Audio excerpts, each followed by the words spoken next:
Limiting the number of login attempts that anybody has when they try to access the admin section of your WordPress site is a great thing to do from a security perspective.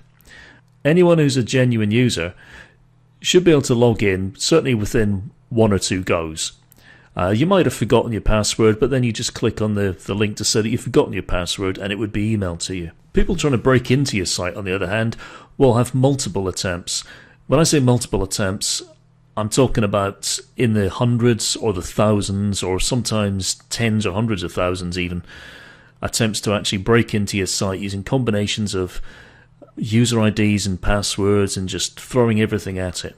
So by limiting the login attempts to something like maybe 3, 4 or 5 goes, then once somebody's hit that limit, the system can automatically block that IP address.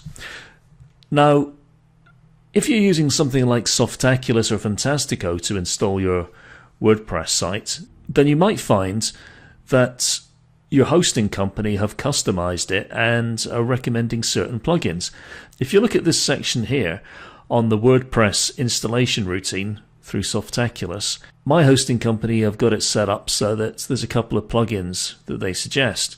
One of them is limit login attempts, and just by ticking that box, then that would automatically install that plugin for me along with WordPress. Now, I'm not going to do that because I've already got WordPress installed. I just wanted to show you that this was available as an option sometimes. However, this particular plugin used to be good in its day, but it's not one that I would personally recommend, and there's a couple of reasons for that. If we look at the page for the plugin on WordPress.org, you'll see here it says this plugin hasn't been updated in over 2 years. It may no longer be maintained or supported and may have compatibility issues when used with more recent versions of WordPress. Now, quite honestly, 2 years is an awful long time in the world of WordPress, and while this plugin may still work just now, you might find that in the next version of WordPress or the version after that, you might find that it actually stops working and may even possibly end up being a security risk. If we scroll down the page, there's 7 people giving it 1 star, so let's have a look and see why they've done that and how recent those were. And as you can see, September the 3rd, 2014, June the 21st, 2014, people here commenting that the plugin unfortunately is no longer under active development.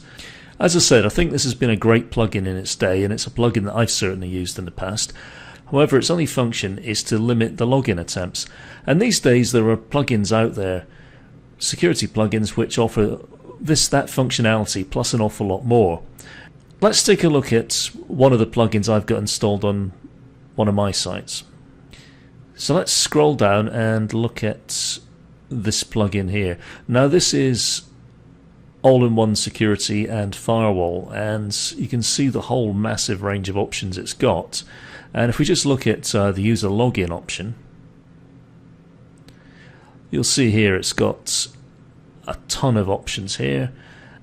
So this one option on this plugin is offering everything that the limit login attempts plugin was offering, plus an awful lot more. I mean, it's got the complete functionality here. And I've used this and it works very, very well.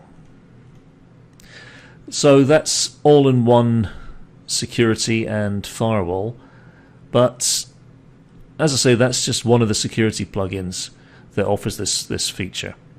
I'm going to be covering some more of the other security plugins in later lectures, and I'll leave it up to you to decide which one you prefer, but whichever one you go with, I definitely recommend switching on the option to limit the number of logins.